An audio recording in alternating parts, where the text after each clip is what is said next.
हिंदी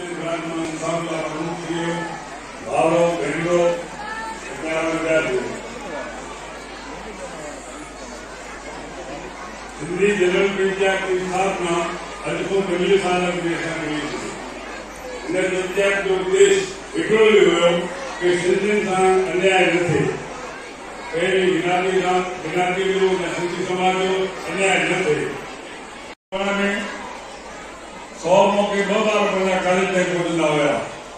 जिते किसी माने की दादी समूही नगरी थी जिते वणो તમે તો ખાલી વેપારી તો તમને ભણવામાં શું ખબર પડે તો પાણ નક્કી કેવો છે કે યો કલમ દૂર કરણ હોવો યો કલમ દૂર કરણ લા